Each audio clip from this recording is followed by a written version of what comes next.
আল্লাহ বলে মা কানা, অধিকার নাই, যোগ্যতা নাই, স্ট্যাটাস নাই, কোয়ালিটি নাই। কার? ওয়ালি মুমিনাতিন ওয়ালা মুমিনাতিন, কোন মুমিন নরনারীর অধিকার নাই। কিসের অধিকার? সে যখন ইজা কাদাল্লাহু ওয়া রাসূলুহু, আল্লাহ এবং আল্লাহর রাসূল যখন কোন বিষয়ে ফয়সালা দিয়ে দিবে, এটার বিপরীতে অন্য কিছুকে পছন্দ করার কোনো অধিকার মুমিন নরনারীর নাই। হিন্দুর থাকতে পারে, বৌদ্ধের থাকতে পারে, চাকমার থাকতে পারে, নাস্তিকের থাকতে পারে। আপনি যদি মুসলমান হন, আল্লাহ বলেন ওয়ামা কানা লিমুমিনিন ওয়ালা মুমিনাতিন, আমি আল্লাহ আমার রাসূল যখন কোনো বিষয়ে ফয়সালা দিব, তোমার অধিকার নাই সেখানে হাত দিবা। আমি আল্লাহ এবং আমার রাসূল যখন বলবো মাদক হারাম, তুমি মাদক নিতে পারবা না। আমি আল্লাহ এবং আমার রাসূল যখন বলবো নারীকে পর্দা করতেই হবে, তুমি যদি মুমিন নারী হও তুমি বেপর্দায় চলতে পারবে না। আমি আল্লাহ এবং আমার রাসূল যখন বলবো ইয়াবা হারাম, তুমি যদি মুমিন হও তুমি ইয়াবা ধরতে পারবে না। আমি আল্লাহ আমার রাসূল যখন বলবো সুদ ঘুষ হারাম, তুমি যদি মুমিন নরনারী হও সুদ ঘুষের কাছেও যাইতে পারবে না। আল্লাহ বলে আমি এবং আমার রাসূল যখন কোনো বিষয়ে ফয়সালা দিয়ে দিব, বুকে যদি ঈমান থাকে, তোমার মাদক ভালো লাগলেও বেপর্দা ভালো লাগলেও আমি আল্লাহর হুকুমের সামনে মস্তককে অবনত করে রাখতে হবে। মস্তককে কি রাখতে হবে? অবনত। আমার অধিকার মাদক নেওয়ার কোনো অধিকার, ইফতেজিং করার কোনো অধিকার, আমার বোনের পর্দা হিজাব খুলে ফেলার কোনো অধিকার, বেহায়া অশ্লীলতা করার কোনো অধিকার তো করলে কি হবে?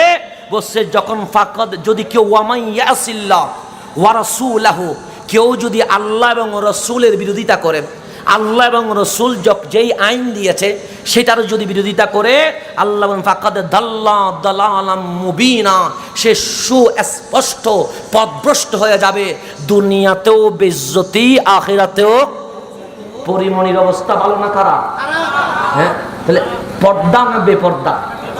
বেপর্দা। আজকে রিমান্ড চলতেছে কি চলতেছে না? আমার বোনের তো রিমান্ড হয় নাই, আমার বোনকে তো নিয়ে পত্রিকায় লেখালেখা হয় নাই, তোমাকে নিয়ে হয়েছে কেন?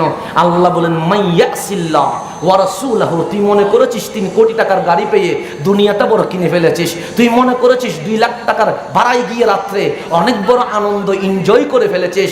আল্লাহ বলে রেজাল্ট কিন্তু দুনিয়াতেও বেইজ্জত করে মারবো আর আখিরাতে জাহান্নাম রেডি করে রেখেছে। এখন আমার বোন যদি চায় দুনিয়াতে বেইজ্জত হতে, আমার মা যদি চায় দুনিয়াতে বেইজ্জত হতে, আমার বোন যদি চায় জাহান্নামের আগুনে দাউ দাউ করে জ্বলতে, বেপর্দায় চলুক, আমাদের কোনো দাবি। কিন্তু আমার বোন যদি চায় দুনিয়াতে ইজ্জত হোক, আখিরাতে জান্নাত হোক, মা ফাতেমার সাথে স্থান হোক, মা আয়েশা সিদ্দিকার সাথে থাকতে চায়, তাহলে আমার বোনকে পর্দা করতেই হবে। আমার বোনকে পর্দা করতেই, এটা হুকুম কার? আল্লাহ। আমরা প্রথমে বুঝলাম আল্লাহ এবং আল্লাহর রাসূল যদি হুকুম দেয় অমান্য করা যাবে, তাহলে পর্দার হুকুম দিয়েছে কে? তাহলে পর্দা করতে হবে কি হবে না? হবে। তাহলে নারীর পর্দার হুকুম দিয়েছে রাসূলুল্লাহ, মানতে হবে কি হবে না? হবে। সেই জন্য আল্লাহর নবী বলেছে এমন এমন নারী আছে যারা জান্নাতে প্রবেশ করা তো দূরের কথা, জান্নাতের ঘ্রাণও পাবে না। এই কথা বলে আমার নবী মাওলা আলীর দিকে তাকিয়ে বলছে তারা কারা? তারা? মাওলা আলী বলেন আমি কেমনে জানবো? কারণ আপনি বললেন কে? রাসূলুল্লাহ আপনি বললেন যে এমন কিছু নারী আছে জান্নাতে ঢোকা তো দূরের কথা, জান্নাতের ঘ্রাণও পাবে। জান্নাতের ঘ্রাণ তো অনেক দূরে যাবে, ঘ্রাণও পাবে। তো মাওলা আলীর দিকে তাকায়া বলে আলী ওরা কারা? উনি বললেন আমি কেমনে জানবো ইয়া রাসূলুল্লাহ। মাওলা আলী উঠে মা ফাতেমাতুজ জাহরা রাদিয়াল্লাহু তাআলা আনহার কাছে গেলেন। সে আজকে আপনার বাবা জান রাহমাতুল লিল আলামিন ডাক দিয়ে বলেছে এমন এমন নারী আছে নাকি জান্নাতে ঢোকা তো দূরের কথা, জান্নাতের ঘ্রাণও পাবে। আচ্ছা ফাতেমা ওরা কারা?